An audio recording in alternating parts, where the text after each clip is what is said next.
Hey there, Mama. Welcome back to another episode of the Working Mama podcast.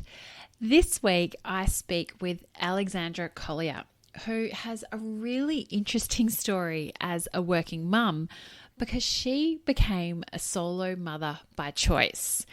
And we're going to hear all about her journey and her story and also about how she navigates this juggle. It's a really great chat that I have, and this week's episode is brought to you by the Working Mama Village, your community resources and your virtual hug to support you in navigating the juggle of motherhood and a career so you can thrive.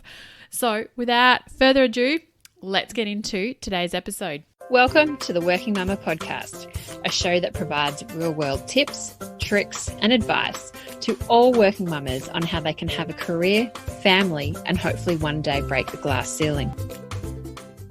Welcome, Alexandra, to the Working Mama podcast. How's your day going so far? Thank you for having me. Good. Crazy, like every working mother. Yeah. Day is zipping from place to place, like pretending that time can somehow be like expanded and slowed down, but it can't.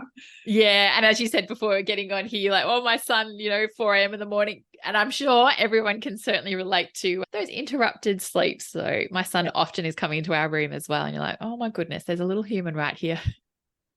Yeah. My son gets up every night in the middle of the night and comes and sleeps in my bed. And he's 3 and I've just kind of given into it. I'm like, this is what's going to happen. It's fine. Yeah.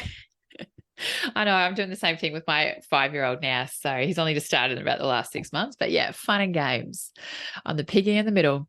So for people, those that don't know you, Alexandra, how would you best describe yourself? I am a writer and a solo mum by choice. So I have a 3-year-old donor-conceived son, and I wrote a memoir recently called Inconceivable, which is about my path to solo parenthood. So I was a playwright and I'm also a screenwriter, but I'm now an author as well. Oh, congratulations. And we'll get more into the book and your whole journey around solo parenting shortly. But do you want to just also give what has been your career journey to date? So obviously you've also lived overseas and so it's probably, I know, where do we start? But yeah, love to hear your version of events. It's a good question. It's a very long, sort of winding road. I think being an artist of any kind or being a writer, there's not sort of a linear sort of upward climbing up the mountain trajectory. It's sort of circular. You go around and around and around, and there's a lot of rejection on the way. I moved to New York in my late 20s because I was a playwright, and that was where serious playwrights were, and I wanted to be a serious playwright. And I worked there. I ended up staying there for a decade. And at the same time, of course, I had to support myself with other work. So I do copywriting as well, which I think is often a dirty little secret with people who are artists, that they pretend that they don't have another job. But really, most people who are working in any artistic career have to have another job to support them. And I worked there and sort of gradually climbed my way up to having productions off Broadway and, going on amazing fellowships and residencies. And it's such an incredible place for opportunities in the theatre. And I was dating an American guy for about 4 years. I woke up to this sudden longing to have a baby. And unfortunately, my lovely now ex-boyfriend did not share that desire. And I was, heading towards my late 30s as the relationship progressed. So I ended up leaving that relationship and coming back to Melbourne where my family is, and found myself, single and broke and living with my parents essentially. And that was the sort of inciting incident for what has become my book. And I boarded the online roller coaster of, dating, whilst also pursuing this idea of whether I could become a solo parent as well via donor sperm. At the same time, I was working as a copywriter, writing screenplays, and it's strange. It's interesting. My career and my art, I guess, are very entwined. So a few years, about a year after having my son, I decided to write an article about it because people would sort of lean in when I mentioned that I'd conceived him via donor sperm, and you could see their curiosity and their interest and their sort of desire to know more. And I thought, this is a story that no one has really told in Australia and that people are really curious about and really interested in. And I'd, been writing about it in my journal, sort of documenting it. And I thought, I'm going to pitch an article to, it was the Good Weekend, the Sydney Morning Herald or The Age. And that led to a book deal. So then I wrote a memoir of the last few years, which was a great project to have during lockdowns, and also worked at the same time. So I sort of did the book part-time, and now it's recently been published. So I had a lot of conflict, I think, about writing a memoir about becoming a parent and about my desire to be a parent whilst having to leave my child in care to do that. It seemed ironic that I was writing about this journey to becoming a mother, while having to have help to be able to, write about that thing that I'd wanted so much. But I think I've come to a kind of peace with that, which is that if women don't write about their motherhood journey or don't talk about it or don't express it, it's this huge silent part of our lives, that is not being acknowledged and is not being respected and seen, and it needs to be seen. So I feel like I've come out the other side of that sort of guilt that I had about writing a book that included him and was about that journey. But it's also about, it's interesting that we're made to feel like as much as we want kids, like we've got to spend 24/7 with them, but also as, they're one piece of also who we are. They're not completely our identity as well. So yeah, like I had my own struggles of falling pregnant with my first child. So it took us 15 months. And during that time, I'm seeing friend after friend announce their pregnancy. And I'm thinking, what is it? Like, and it's that desire of, of wanting a child. And I guess it's one of those things probably, not until you don't have something do you realize how much you then wanted in your life. But then it's also like, okay, yep, I've got a child, but there's also still me in it. But it's interesting, like the systems, the patriarchy that we have of like, oh no, you should be made to feel guilty about this. But you're like, no, I still want to be able to, like, for you, still write and still follow your artistic ambitions in that. So it's always that double-edged sword, I find. Yeah, that's interesting. I think also ambition and the desire to be a mother, which sometimes feels like being possessed, or it did to me, are kind of similar things in a way for women, because anything that we want with ferocity is sort of taboo. Like we're not really supposed to express our desires. I mean, we're supposed to want children. That's expected of us, and not everyone does. And I kind of envy the people who don't have any any desire for that. Not that I regret my child, but I think, oh, how great would it be to be free of that burden. But yeah, so it was interesting for me when I woke up to that sudden longing to have a baby, because it wasn't part of my ambitious path. I'd moved to New York. I boarded the kind of treadmill in New York, which is that you have to be ambitious and driven there, otherwise you just get washed away. And I'd been so dogged in pursuing this career as a playwright, and it really felt counterintuitive to become a mother. I thought, there's no way this is going to work in the theatre. I'd even said to other people, it's so ironic now, who were thinking about having babies and did have babies, oh, I don't know if that's a good idea for your theatre career, Yeah. And now I just, I feel so embarrassed that I said that to them, because I think, we're well aware that it's impossible to have everything, and that in the arts especially, women are kind of penalized, in every career, women are penalized for having children. So it was a real spanner in the works, but it felt like my ambition also was an ambition to be a mother in a weird way, that those desires are, that they're both forms of desire that women have or can have, Yeah, but it's so true. It's so true, as you say, that we don't often, and we're also not sometimes led to believe that we can be ambitious and follow that. But yeah, it's one of those things. Exactly, it's a taboo word, ambitious. She's a very ambitious person. She's very ambitious. You hear people sort of say that in this kind of like whispery, sort of a gossipy tone, and I think, well, good the fuck for her. Like, be ambitious. Like, go after what you want. Like, we all want these things, and to walk around hiding them and feeling embarrassed and ashamed about it. You can still be a gracious, kind, good person and be ambitious. You know, it doesn't mean you're cutthroat and nasty. It just means that you're pursuing what you want. And it's so different that if you tell a male that they're ambitious, it's like, yeah, rah, rah, go you. But then if you tell a female she's ambitious, it's like, oh, gee. It's the connotations are so different between male and female. So different. And so what was the journey like for you in becoming a solo mum? I know that, like, I was reading some articles preparing for this, and there were extracts of your book of saying, look, not really everyone understood, even some of your family, of why are you going to do this? And, you know, and I have to say from the outset, kudos to you, because parenting's a hard gig, and even with like 2 parents. So I have to say massive kudos to you as a solo parent. You deserve all the everything in the world.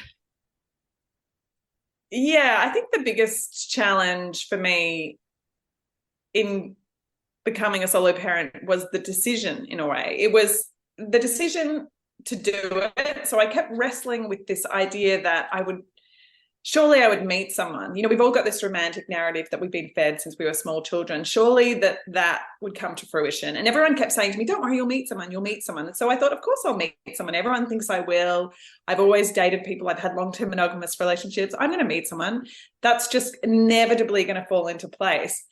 And when that didn't happen, well, I mean, it wasn't that I didn't meet people. It was that my dating life sort of had this pressure hovering over it, which is that my reproductive timeline was running out.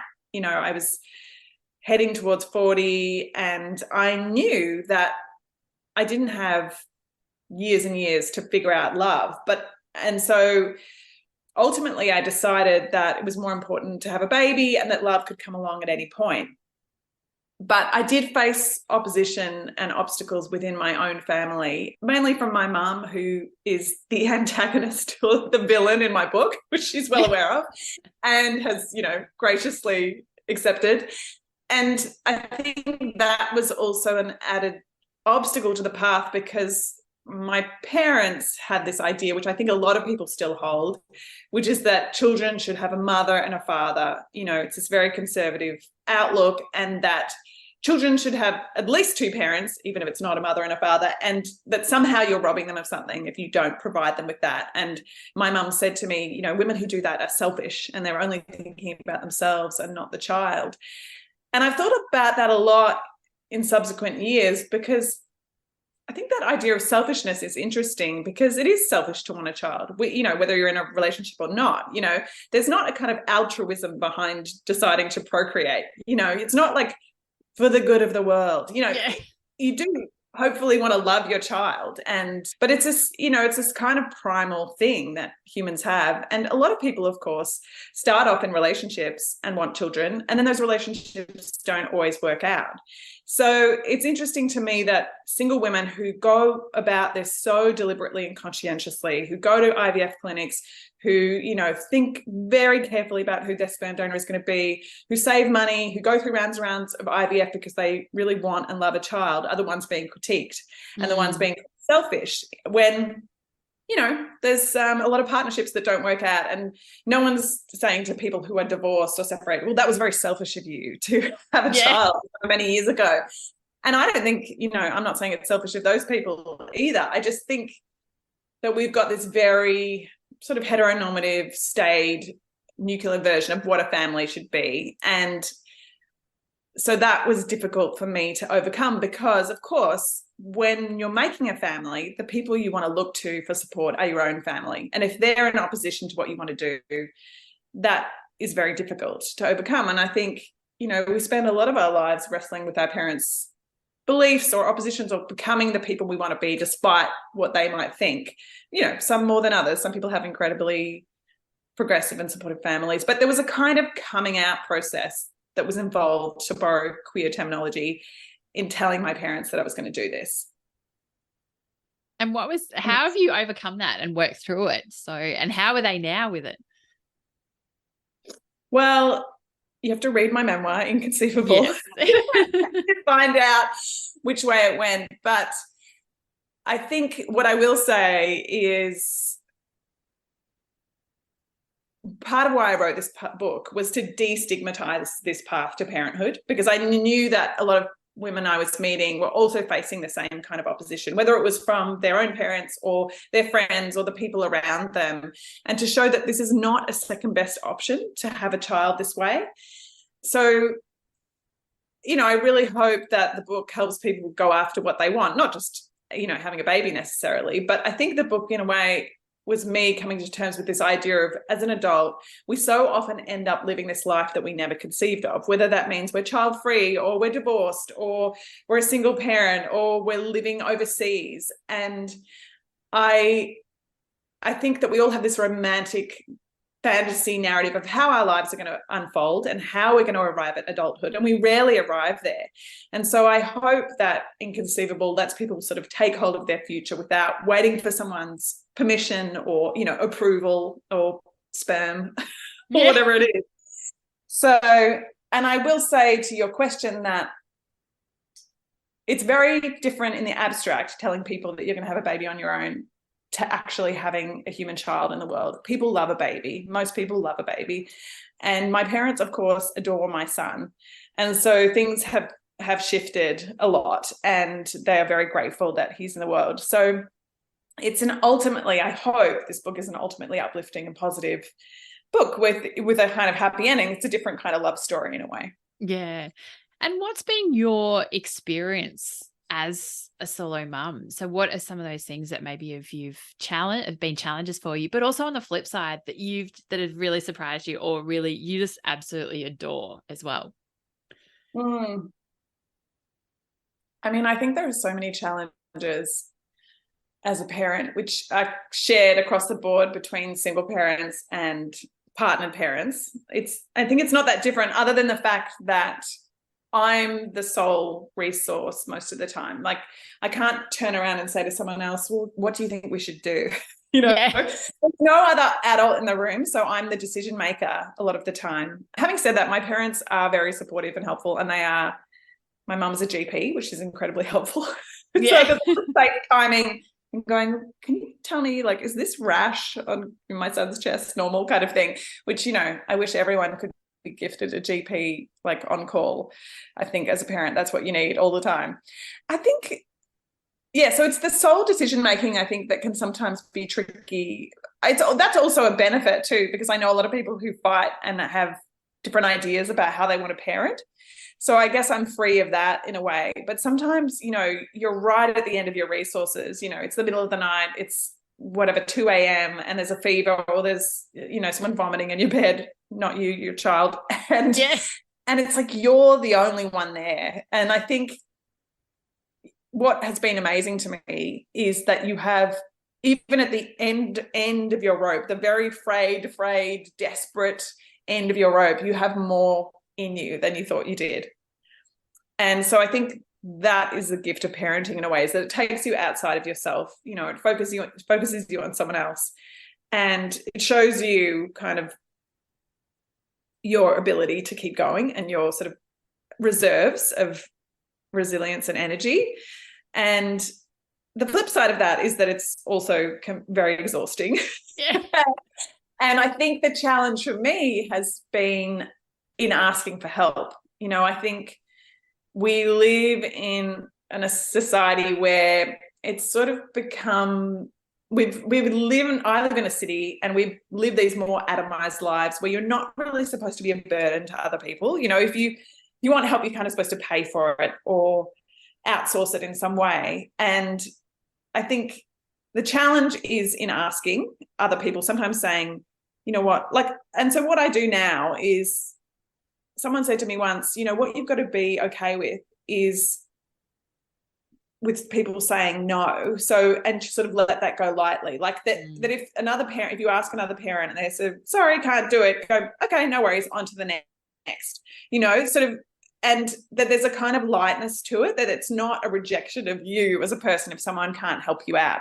So often if I need help, if there's sort of, an afternoon, I need an hour's help of babysitting or something, and I'm trying to ask friends, I'll text 3 different people, because I'll think, well, one of them might be able to do it, and then to just not take it personally, to just sort of take it, like, they just let it wash off you that person, this person and this person can't help. Sometimes you ask, 4 or 5 people and none of them can help. And you're like, okay, well, that's it. I tried, and I've also got babysitters, of course, that I have to call on, and my parents are great and my brother is great. So, but I think that asking for help thing is it's a really thorny thing, and it might even be a particularly Australian thing because we have this sort of stoicism, like I can do it on my own, no worries. Like, you don't show need, you don't show vulnerability in our society. So that is something I don't think I've solved, but I'm working on. I'm definitely working on it, even though it sort of feels icky and you're entitled. Oh, you're like, oh God, are these people think I'm using them because I'm texting them to look after my son, But a lot of the time, people just say no if they're busy, and people will say yes if they're happy to do it. And a lot of people enjoy helping you, and they enjoy spending time with your son. So it's not as big as an imposition as you think. Yeah, and I reckon it's one of the biggest things I've personally as well experienced is I think at the start, particularly with my first son, I was like, no, I can do it all. I don't need to ask for help. And there's like this element of like being proud of, yep, I know I can do it.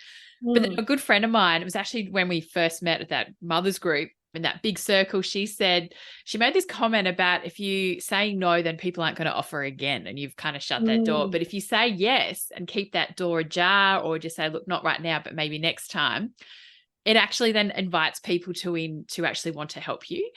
And it was really interesting because then after that comment, I reflected and I was like, oh, yeah, I have said no. And then that means that I've probably turned people away. But then the more I realized, I'm like, oh, yes, you can help me. And then particularly when my second child came along, even though we had it during COVID, I was like, yes, I'll have all the food that you want. I'll have any extra clothes. I was like, I'm going to say yes to everything. And it was interesting. The experience was also different and people are wanting to help. And I think there's this innate nature.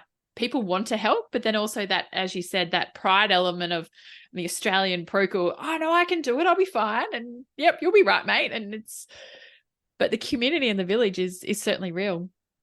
And I think what you said about people offering is so true.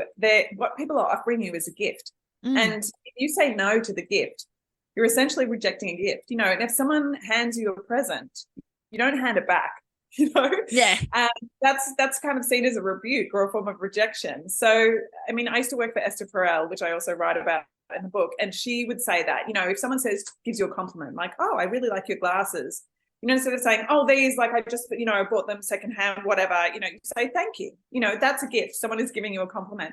And it's the same with offers of help. And I do it too. Someone said to me the other day, oh, do you want me to help you get in the car? Because I had my son and all this stuff. And I was like, no, I'll be fine. And then afterwards I thought, why didn't I just accept that offer of help? It was there. They wanted to help and it would have made my life easier. But I also think it comes back to this idea that as a mother, particularly now, the contemporary idea of motherhood is sort of being able to juggle everything and do everything and present this very perfect front to the world. Which is far from the truth. Far from the truth, and is why we sometimes refuse help, because we're supposed to have it all under control. So yeah, it's just that I think that would be my tip to other people and myself, to like accept help. I mean, there's that great book by Amanda Palmer, what's it called? The musician Amanda Palmer writes about, it's like The Art of Giving or something. Someone else will know. And she talks about, when someone would come to her gig and offer the donuts, she's like, just take the donuts. Don't say no. Like, yes, someone is going to come over and give you the donuts. Take the donuts. And I always think to myself, take the donuts. Yes, it's a good metaphor to have.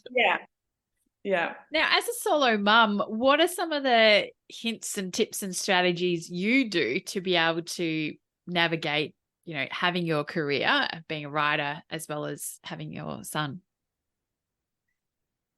I just remembered the name of that book. It's called The Art of Asking. Sorry. Yep. No, all good. If anyone wants to read it, she writes an amazing story about asking for help. Can you repeat the question again?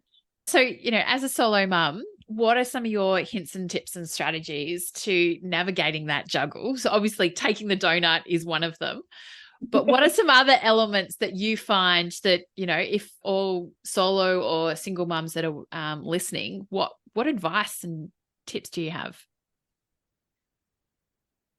I think you do need to find a community of other people who have shared experience, whether you're a solo parent or a single parent, or, it helps to be surrounded by people who are doing the same thing as you and to see them surviving and thriving. And also those people are often the people who can help you or give you advice, or you can text them or call them, weird hours. And on my way to becoming a solo parent, I met a whole community of solo mums through this support group that used to exist in Victoria. And there's also an online Facebook group, which is huge and hugely supportive, the Australia Solo Mums, Solo Mum, ASMBC, Australia Solo Mum by Choice on Facebook. And they have branches for each state as well. And in meeting those other women, I was able to see that they were living their lives successfully with children. And there is that cliche of like you have to see it to be it, but I really think it's true. But in witnessing that let me sort of take hold of this life and move forward and pursue this path.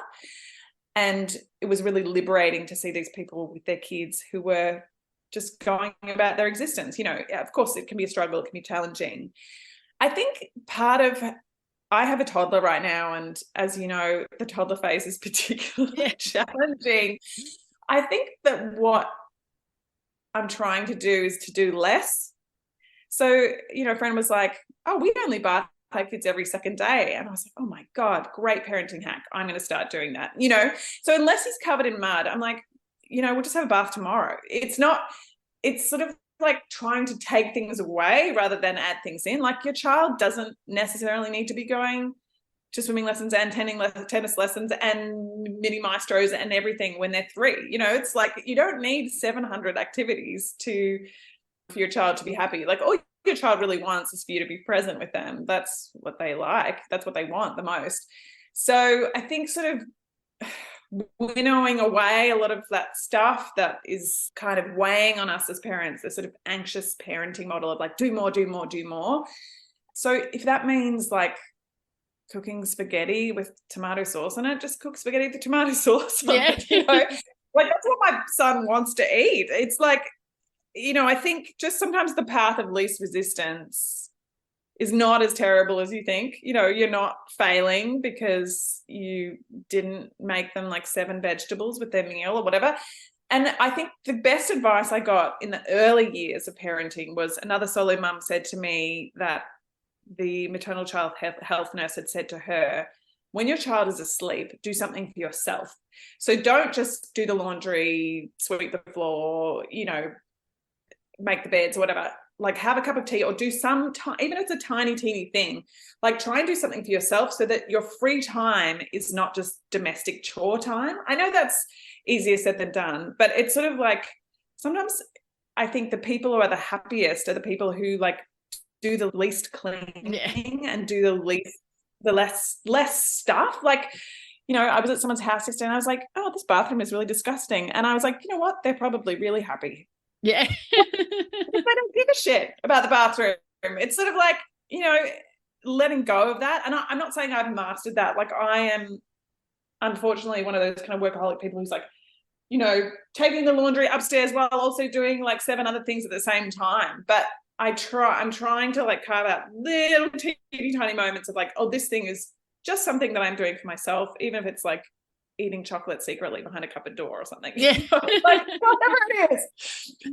So yeah, because your child will be happier if you're happier, if you're more relaxed. And I read this great book, which I recommend, called Small Animals by Kim Brooks. It's an American book, and she writes about sort of the anxiety around parenting that we currently live with, and what kind of drove her to write the book was that she left her son in the car for a few minutes while she ran into a shopping center because she was on the way to the airport, and someone took a photo and she got arrested. And this was in the States, and that sort of led her down this whole rabbit warren because she spent years sort of in and out of the court system. She didn't go to jail, but she talks about how frequently that happens and how motherhood is kind of policed. Her child was safe. It wasn't hot outside. It was, cold. He was fine. It was like 3 minutes, but she talks about all the ways in which parenting has become incredibly arduous and highly strung and sort of helicopter-ish because of the expectations placed upon us, especially mothers. And I found that book incredibly liberating. Oh, Oh, that I think I need to Like read this that whole book. podcast has become a book club now. Yeah. And it's But it's interesting. I think everyone's done it. I remember one time I left my son in the car. Actually, I've done it multiple times of, filling up with petrol, and someone said to me, yeah, it's illegal to do that. And I'm like, it what? is. And I'm but like, what are you supposed to do? Because I've got cars going all different directions. I'm like, it's actually safer for my kids to stay in the car. So yeah, hopefully no police is listening right now, but yeah. Yeah, exactly. I think exactly what you're doing is all the time you're weighing the sort of cost benefit analysis. It's like, it's actually safer for me to leave my kid in the car because he's not going to run across 3 lanes of, cars coming and going. And he's not going to have a screen fit when we go into the petrol station because he wants a lollipop. And I don't want him to have a lollipop because he just had an ice cream or whatever, so it's like, and all I have to do is run in and pay quickly. And, there's all these things that you're weighing up that are better for your child and better for you. And that don't always make sense, legally or, in terms of what society approves of, it's mad. It's maddening, but I do it too. I run in because if I brought my son into the petrol station every time, the amount of treats I would have to like fights about it's just not worth it, and I don't want, and also just getting him in and out of the car as a 3-year-old. It's a hassle. He jumps in the front seat. He wants to drive. He like turns everything on. He's just like getting him in the car is a whole 15-minute ordeal, Yeah, it's the risk benefit analysis, and you're like, right, I'm going to weigh this up and just see really what works and that. Yeah, it's definitely there. And what has surprised you most in your parent, like the positive elements of it, that were you like, yes, this is exactly what I was hoping, and also where do you see it going for you, like in the future? I think there's no way to know before you have a child until you've experienced it what that tsunami of love is going to feel like. I think that is what is constantly surprising and delightful about being a mother, as tedious as motherhood can be, as filled with domestic tasks, as much as like it can feel like you're some kind of slave to some small person, or that you're being run under this sort of weird dictatorship by a tiny person. There's like endless joy in the love you feel for them and in their discovery of the world. It's such a cliche, but really is true. Like, it's delightful to be with my 3-year-old when he's having a little monologue about something and he's discovered something, So I think that is something that like is endlessly being given to you. Yeah, I'd say that in a way I don't know if it's a surprise. I expected to feel love for my child, but I didn't know how much, I didn't. And it was that thing of, I really, really, really wanted to have a child. I wanted a child so much that I left a great relationship to pursue the possibility of having a child with someone else. And then I wanted a child so much that I went and to an IVF clinic and used a sperm donor to do it.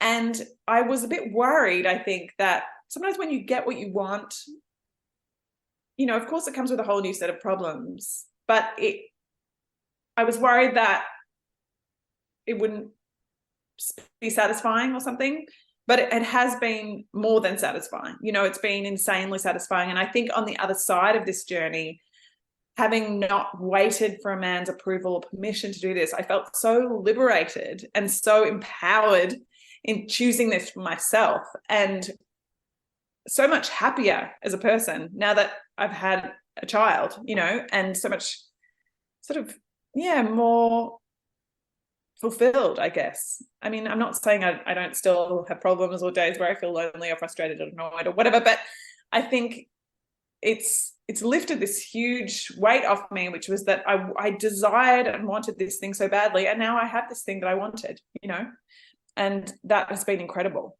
It sounds like you've been through not only like a physical journey of getting pregnant and all that, but also quite a journey of self-discovery in your own identity, and also about who you are, what you stand for, what's important to you, which I have to say is so inspirational, because I think, as you said at the start, we don't go after all the time what we want, or we might have this internal thought, I'd love to do this one day, but never act on it. And I have to say, it's really inspiring to speak to you and that you're like, right, I wanted this. So I've gone out, I've done it, I've got it, and I'm absolutely nailing it. And it's, kudos to you for doing it and following that dream. Thank you. Yeah. I mean, I do think that there's so much frustration that I felt in that relationship with someone who wasn't ready to have kids yet.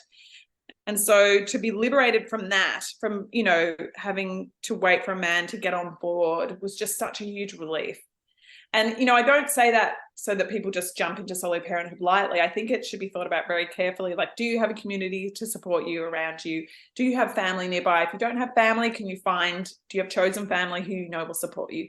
Can you save money in advance? It is hugely financially prohibitive, of course. I was inseminated, but a lot of people do rounds upon rounds of IVF. So there's all these things that it's important to think about and to try and put into place. Having said that, who's ever ready to have a baby? Who's ever fully equipped? No one. So I think I'm not just saying, hey, like, go girl, like we should all just run out and become solo mums, But I do think that for me personally, it was just a huge relief not to have to be tied to this idea of a man, providing this thing for me or agreeing to do it, because I was so hamstrung for so many years by that. And it's just great to be on the other side of it. Yeah, no, that's amazing. Now, what do you do, Ali, for yourself and for self-care to fill your cup? That's a great question. I think I try and prioritize exercise. So like yoga, going for a run, which, can also sound like punishment because sometimes it does feel like punishment going for a run. But, sometimes I think to myself, I feel, like I can't drop my child off at kindergarten and then go to a yoga class before I go to work. And I think if I don't go to the yoga class or I don't have the run, then, like it has a sort of flow-on effect where you feel like crappy for the rest of the day, you don't sleep well. So I think exercise is key. It's one of the hardest things I think to fit in as a single parent. I had this system for a while where I would, like, my son would scoot to kinder and I would like jog along beside him. I was like, anytime I can like fit in some kind of exercise is really important for me and my mental health. There's like a lot of luxuries that I would love to have on an ongoing basis, but of course they only happen quite rarely. Like occasionally, like once every 6 months, maybe I'll get a massage or something, or like a manicure or, something like that. So I don't know if I have an answer to that. I think it's just trying to prioritize something small for yourself, in a day or in a week and also social time. So setting aside some time that you get to go out with friends is really crucial for me as well. So whether my brother is great, he often babysits for me, or sometimes I'll pay a babysitter. Like it's so cost prohibitive to go out and pay a babysitter. So obviously, especially if you're paying for a meal and whatever else. So it always feels sort of slightly insane to pay a babysitter. But if you can have someone who will, that's the other thing is a lot of the offers that people give you are like, I'll come around and babysit for you one night because they're just going to sit and watch Netflix anyway. Yeah. Like they may as well do it in your living room. And I need to get better at taking those offers because people have said that to me and I'm like, yeah. And then I think, sure, like maybe do they really mean it? But the thing is, it's like not that hard for someone to come and just watch TV, especially if your kid is already in bed. My kid's in bed by 7. So yeah, trying to carve out social time I think is really important too. Very good. Yeah. Now, is there anything else you want to just say or any tips, hints, advice about your journey and also solo parenting? Good question. There's so much. I think I covered a lot actually, but I think the main thing I would say, if people are considering this path, if they're thinking, this sounds interesting to me, first of all, I would buy a copy of Inconceivable by Alexandra Collier, available at all good bookstores. Yeah. But no, secondly, I would say, I think finding that community of people who are already doing it is key. Explore that. See if you can have conversations with other people who are taking this path to see if you want to do it yourself, And I also think because this podcast is about working mums, that just to come back to that idea of ambition, just because you want to be a parent doesn't mean your ambitions suddenly die. It's okay. They might sort of lower down to a simmer for a while you're pregnant and giving birth and dealing with the aftermath. But for me, I found that they're still there and they're still just as strong as they were before. I was quite surprised by that. They sort of just like came back to life eventually. And I think, that it's important to acknowledge that, for women to acknowledge that, to say, yeah, I still have these ambitions. And it becomes very clear what it is that you want to spend your time on after you've had a kid. Like, that's one of the gifts of parenting, is of becoming a parent, is that your free time is so precious that you want to be spending it doing the things that you really love doing. And for me, writing this book, when I had the time to do it, I was the most productive and driven I've ever been with any writing project since, before I had a kid. Before I had a kid, I had endless time, to like lie around in my studio and write. And this was like, no, I have like 2 days a week. Yeah. I have like limited daycare hours. I am going in there and I'm working on it, and I am like driven by the fear of a deadline. And that was actually a huge gift, that I had limited time to create it, and to do it. And that my son, I think, gave me that in a way. He sort of like gave me this appreciation of time. So I think that's a real gift for artists and for parents, and for all of us as we consider what we're doing with all of our lives, even if we're not artists. Like, I often think in my other world, in my sort of more corporate kind of jobs, I think, oh, do I really want to be doing this? I'm constantly wrestling with like, is this where I want to be spending my time? So that's a tricky thing, because we all need to make money and survive, and especially single parents, we don't often have a lot of choices around that. Yeah. Look, I think that's an amazing way to finish up for today, because, actually about the ambition, that it's still okay, and also giving women to have that, given that permission slip to follow their ambitions as well. And that even though you just, once you become a mother, you can still follow that. So I think that's an amazing way to finish off today. So, Alexandra, how can people find out about you? As you said, the book's available at all good bookstores, but if people even have got questions, how do they reach out and connect with you? Yeah, sure. I'm at Alexandra Collier Writes on Instagram. So you can get in touch with me that way. And I love hearing from people, and I love hearing from readers. And I've got a website, alexandracollier.com. And yeah, you can get my book on audio or Kindle or online or at Big W or at your local bookstore. Sensational. Well, thank you so much for today. As I said, I actually first read your article in The Age a few months ago, and hearing your journey, and I have to say it's really inspiring, and it's also really intertwined as well with about ambitions and dreams and going after that, which, I think, as you said, and we've touched on it a few times, we don't probably listen to that inner voice enough and actually follow our hopes and dreams. And it's amazing and inspiring to see you do that, and also still kick all the goals, and it's amazing. So best wishes going forward. I can't wait to continue to follow you on Instagram and see where your journey goes. Yeah, thank you. This was really fun. Thank you for listening to the Working Mama podcast. Subscribe to the podcast on iTunes, Spotify, or your favorite podcast catcher. Please also feel free to contact me on any of the Working Mama social channels. Remember, Mama is MUMMA, or website www.workingmama.com.au. I would appreciate you to share this podcast with friends and colleagues, especially those that are parents managing the juggle. And I would really appreciate if you had to take the time out to leave a review of the podcast. Thank you, and see you next time. Have a great week.